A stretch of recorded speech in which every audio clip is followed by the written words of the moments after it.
Period miss ಆಗೋಕ್ಕಿಂತ ಮೊದ್ಲು ಈ ತಿಂಗಳ ಪ್ರೆಗ್ನೆನ್ಸಿ ನಿಂತಿದ್ದೆ ಹೆಂಗೆ ಗೊತ್ತಾಗ್ಬೇಕ್ರಿ? ಯಾವ್ದು ಸಿಂಪ್ಟಮ್ಸ್ ಇರ್ತೈತಿ? ಅದರಿಂದ ಮೊದ್ಲು ಗೊತ್ತಾಗಕ್ಕೆ ಏನೇನು ಲಕ್ಷಣ ಐತಿ? ಪ್ರೆಗ್ನೆನ್ಸಿ ಯಾವಾಗೂ ನಿಮ್ಗೆ ಮಿಸ್ ಆಕತಿ, ನೀವು ಪ್ರೆಗ್ನೆನ್ಸಿ ಟೆಸ್ಟ್ ಮಾಡ್ತಾರ ಅವಾಗ ನಿಮ್ಗೆ ಗೊತ್ತಾಕತಿ ಪ್ರೆಗ್ನೆನ್ಸಿ ಟೆಸ್ಟ್ ಪಾಸಿಟಿವ್ ಇದೆ. ಬಟ್ ಪೀರಿಯಡ್ ಮಿಸ್ ಆಗೋಕ್ಕಿಂತ ಮೊದ್ಲು ಯಾವ್ಯಾವ ಲಕ್ಷಣದಿಂದ ನಿಮ್ಗೆ ಮೊದ್ಲು ಸ್ವಲ್ಪ ಅಂದಾಜು ಬರ್ಬೋದು ಈ ತಿಂಗಳ ಪ್ರೆಗ್ನೆನ್ಸಿ ನಿಂದಿರ್ಬೋದು. ಅದರ ಬಗ್ಗೆ ಇವತ್ತು ಈ ವಿಡಿಯೋ ಒಳಗೆ ಡಿಟೇಲ್ ಒಳಗೆ ತಿಳ್ಕೊಣ. Hello, I am Dr. Sunita Lodaya, fertility and reproductive specialist and practicing gynecologist since last 25 years. Pregnancy period miss ಆಗೋಕ್ಕಿಂತ ಮೊದ್ಲು ನಿಮ್ಮ ಲೇಡೀಸ್ಗೆ ಗೊತ್ತಾದ್ರೆ ನಮ್ಗೆ ಪ್ರೆಗ್ನೆನ್ಸಿ ಈ ತಿಂಗಳ ನಿಂತಿರ್ಬೋದು. ಯಾರು ಪ್ರೆಗ್ನೆನ್ಸಿಗೆ ಟ್ರೈ ಮಾಡ್ತಾರೆ ಅವ್ರಿಗೆ ಗೊತ್ತಿದ್ರೆ ಅದ್ರ ಪ್ರಕಾರ ಅವ್ರ ಕೇರ್ ಮಾಡ್ಬೋದು. ಅದಕ್ಕೆ ಫಸ್ಟ್ ಅಕಸ್ಮಾತ್ ಅವ್ರಿಗೆ ಆ ತಿಂಗಳ ಪ್ರೆಗ್ನೆನ್ಸಿ ನಿಂತಿದ್ದು ಇದ್ರೆ ಏನೇನು ಲಕ್ಷಣ ಆಗ್ಬೋದು? ಫಸ್ಟ್ ಇಂಪ್ಲಾಂಟೇಷನ್ ಪೇನ್, ಅಂದ್ರೆ ಯಾವಾಗಲೂ ಪ್ರೆಗ್ನೆನ್ಸಿ ನಿಂದಿರ್ತತಿ ಆ ಟೈಮ್ ಆ ತಿಂಗಳಿಗೆ ಆ ಲೇಡೀಸ್ಗೆ ಸ್ವಲ್ಪ ಪೇನ್ ಆಗ್ಬೋದು.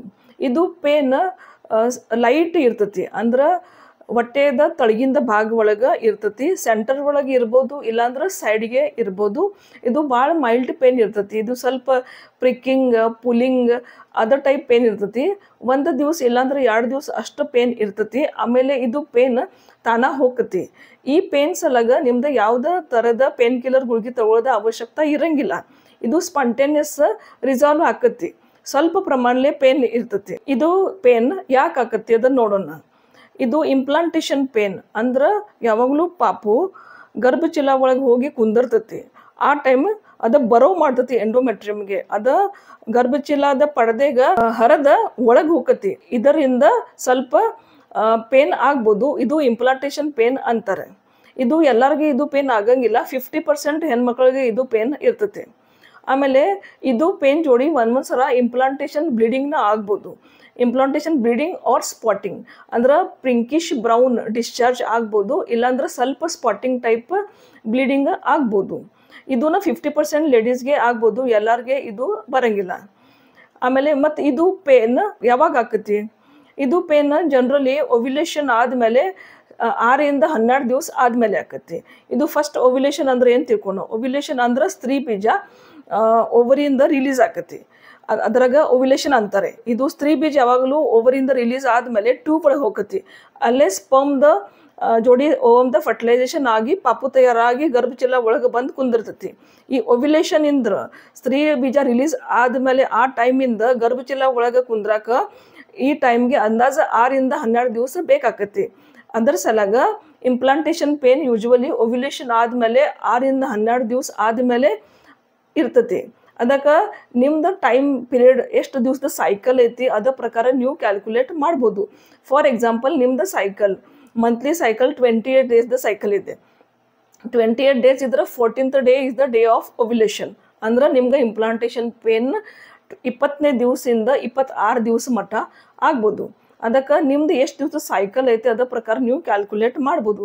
ಸಪೋಸ್ ನಿಮ್ದು ಸೈಕಲ್ 35 ಡೇಸ್ದ ಸೈಕಲ್ ಇದೆ ಅಂದ್ರೆ ನಿಮ್ದು ಇಂಪ್ಲಾಂಟೇಷನ್ ಪೇನ್ 27 ದಿವಸ 27ಇಂದ 33 ಡೇಸ್ ಮಟ್ಟ ಈ ಟೈಮ್ ಒಳಗೆ ನಿಮ್ಗೆ ಇಂಪ್ಲಾಂಟೇಷನ್ ಪೇನ್ ಇರ್ಬೋದು. ನಿಮ್ಮ ಸೈಕಲ್ ಪ್ರಕಾರ ನೀವು ಕ್ಯಾಲ್ಕುಲೇಟ್ ಮಾಡ್ಬೋದು. ಇದು ಪೇನ್ ಮೈಲ್ಡ್ ಇರ್ತತಿ, ತಳಗಿಂದ ಭಾಗ ಇರ್ತತಿ, ಆಮೇಲೆ ಸ್ಪಾಂಟೇನಿಯಸ್ಲಿ ಹೋಗ್ತತಿ.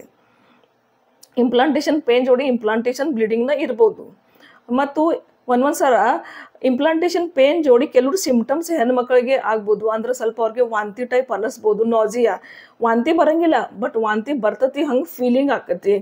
ಅವ್ರಿಗೆ ಜ್ವರ ಟೈಪ್ ಅನ್ನಿಸ್ತತಿ, ಮೈ ಬಿಸಿ ಅನ್ನಿಸ್ತತಿ, ಡಲ್ ಅನ್ನಿಸ್ತತಿ, ಸುಸ್ತು ಅನ್ನಿಸ್ತತಿ, ಎನರ್ಜಿ ಲೆವೆಲ್ ಲೋ ಅನ್ನಿಸ್ತತಿ, ಸಿಟ್ಟು ಬರ್ತತಿ, ಸುಮ್ಮನೆ ಅಳು ಬರ್ತತಿ, ಮತ್ತು ಹಗಲೆಲ್ಲ ಕಾಲ್ಮಡಿ ಹೋಗ್ಬೇಕು ಹಂಗೆ ಅನ್ನಿಸ್ತತಿ. ಇದು ಎಲ್ಲ ಸಿಂಪ್ಟಮ್ಸ್. ಬ್ರೆಸ್ಟ್ ಪೇನ್ ಆಕತಿ, ಇದು ಎಲ್ಲ ಸಿಂಪ್ಟಮ್ಸ್ ಆಗ್ಬೋದು. ಇದು ಸಿಂಪ್ಟಮ್ಸ್ ಶರೀರ ಒಳಗೆ ಪ್ರೊಜೆಸ್ಟ್ರಾನ್ ಲೆವೆಲ್ ಹೈ ಆಗೋದ್ರಿಂದ ಆಗ್ಬೋದು. ಮತ್ತು ಆ ಟೈಮ್ ಪ್ರೆಗ್ನೆನ್ಸಿ ಇದ್ರೆ HCG ಲೆವೆಲ್ ಹೈ ಆಕತಿ, ಅದರಿಂದ ಇದು ಸಿಂಪ್ಟಮ್ಸ್ ಎಲ್ಲ ಆಗ್ಬೋದು. ಈಗ ಇಂಪ್ಲಾಂಟೇಷನ್ ಪೇನ್ ಮತ್ತು ಪೀರಿಯಡ್ ಪೇನ್ ಇದು ಹೆಂಗೆ ಡಿಫ್ರೆನ್ಶಿಯೇಟ್ ಮಾಡ್ಬೇಕಂತ ನೋಡೋಣ. ಈಗ ನಿಮ್ಗೆ ಪೇನ್ ಆಕತಿ ಬಟ್ ನಿಮ್ಗೆ ಹೆಂಗೆ ಗೊತ್ತಾಗ್ಬೇಕು ಇದು ಪೇನ್ ನಮ್ಗೆ ಪೀರಿಯಡ್ದ ಪೇನ್ ಐತಿ, ಅವ್ರು ಇಂಪ್ಲಾಂಟೇಷನ್ ಪೇನ್ ಐತಿ, ಹೆಂಗೆ ಗೊತ್ತಾಗ್ಬೇಕ್ರಿ?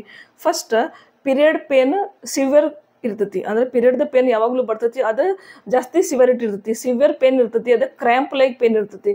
ಪೀರಿಯಡ್ ಟೈಮ್ಗೆ ನಿಮ್ಗೆ ಎಂಡೋಮೆಟ್ರಿಯಮ್ ಗರ್ಭಚೀಲ ಒಳಗಿಂದ ಭಾಗ ಇರ್ತತಿಲ್ಲ ಅದು ಹೊರಗೆ ಹೋಗಕ್ಕೆ ಟ್ರೈ ಮಾಡ್ತತಿ. ಅದಕ್ಕೆ ಕ್ರ್ಯಾಂಪ್ ಲೈಕ್ ಪೇನ್ ಆಕತಿ ಪೀರಿಯಡ್ ಟೈಮ್ಗೆ. ಅದು ಜಾಸ್ತಿ ಸಿವಿಯರ್ ಇರ್ತತಿ, ಆಮೇಲೆ ಜಾಸ್ತಿ ದಿವಸ ಮಟ್ಟ ನಡೀತತಿ. ಮತ್ತು ಇಂಪ್ಲಾಂಟೇಷನ್ ಪೇನ್ ಮೈಲ್ಡ್ ಇರ್ತೈತಿ, ಸ್ವಲ್ಪ ಇರ್ತೈತಿ, 1 ದಿವಸ ಇಲ್ಲಾಂದ್ರೆ 2 ದಿವಸ ಇರ್ತೈತಿ, ಆಮೇಲೆ ತಾನ ರಿಸಾಲ್ವ್ ಆಗ್ತೈತಿ. ಮತ್ತು ಪಿರಿಯಡ್ದ ಪೇನ್ ಪಿರಿಯಡ್ ಆಜು ಬಾಜು ಇರ್ತೈತಿ. ಇಂಪ್ಲಾಂಟೇಷನ್ ಪೇನ್ ಓವ್ಯುಲೇಷನ್ ಆದಮೇಲೆ 6ರಿಂದ 12 ದಿವಸ ಆ ಪಿರಿಯಡ್ ಒಳಗೆ ಇರ್ತೈತಿ. ಆಮೇಲೆ ಇಂಪ್ಲಾಂಟೇಷನ್ ಪೇನ್ ಜೋಡಿ ಒಂದೊಂದ್ಸಲ ಇಂಪ್ಲಾಂಟೇಷನ್ ಸ್ಪಾಟಿಂಗ್ ಇರ್ಬೋದು.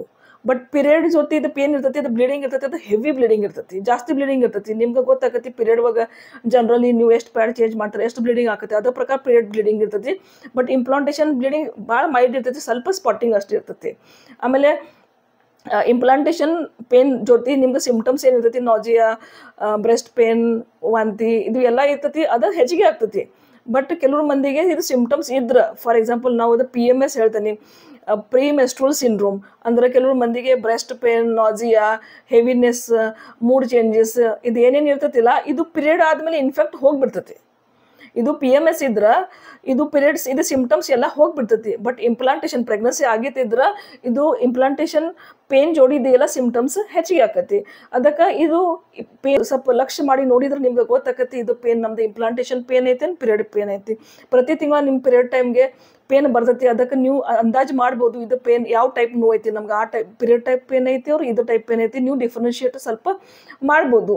ಇದು ಪಿರಿಯಡ್ ಮಿಸ್ ಆಗೋಕ್ಕಿಂತ ಮೊದಲು ನಿಮ್ಗೆ ಪ್ರೆಗ್ನೆನ್ಸಿ ಈ ತಿಂಗಳ ನಿಂತಿದ್ದೈತಿ ಗೊತ್ತಾಗದ್ರೆ ಯಾವಾಗಲೂ ಒಳ್ಳೇದು. ಅದ ಪ್ರಕಾರ ನೀವು ಕೇರ್ ಮಾಡ್ಬೋದು. ಸಪೋಸ್ ನಿಮ್ಗೆ ಗೊತ್ತಾಗಿತ್ತು ನೀವು ಈ ತಿಂಗಳ ಪ್ರೆಗ್ನೆನ್ಸಿ ನಿಂತಿದ್ರೆ ಇರ್ಬೋದು, ಅದ ಪ್ರಕಾರ ನೀವು ಟ್ರಾವೆಲಿಂಗ್ ಅವಾಯ್ಡ್ ಮಾಡ್ಬೋದು, ನೀವು ಫಿಸಿಕಲ್ ಆ್ಯಕ್ಟಿವಿಟಿ ಕಡಿಮೆ ಮಾಡ್ಬೋದು, ವಜ್ಜೆ ಎತ್ತಂಗಿಲ್ಲ, ಆಮೇಲೆ ನೀವು ಫಿಸಿಕಲ್ ರಿಲೇಷನ್ಶಿಪ್ ಇಟ್ಕೊಳಂಗಿಲ್ಲ.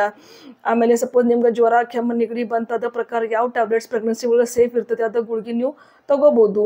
ಮತ್ತು ನೀವು ಡಯಟ್ ಚೇಂಜಸ್ ಮಾಡ್ಬೋದು. ಅದ ಪ್ರಕಾರ ಪೈನಾಪಲ್ ಮತ್ತು ಇದು ತಿನ್ನಂಗಿಲ್ಲ.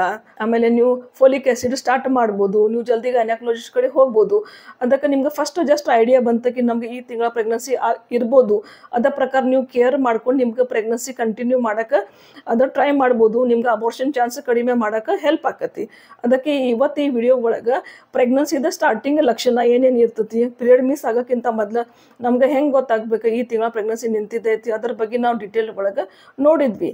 ಇದೇ ಪ್ರಕಾರ ನಾವು pregnancy, delivery, infertility, gynaec related video regularly upload ಮಾಡ್ತೀವಿ. ನೀವು ನೋಡ್ತಾ ಇರ್ರಿ. ನಿಮ್ಗೆ ಚಲೋ ಅನಿಸಿದ್ರೆ ನೀವು ಲೈಕ್, ಶೇರ್, ಸಬ್ಸ್ಕ್ರೈಬ್ ಮಾಡಿರಿ. ನಿಮ್ಗೇನು ಡೌಟ್ ಇದ್ರೆ ನೀವು ಕಮೆಂಟ್ ಸೆಕ್ಷನ್ ಒಳಗೆ ತಿಳಿಸ್ರಿ. Thank you.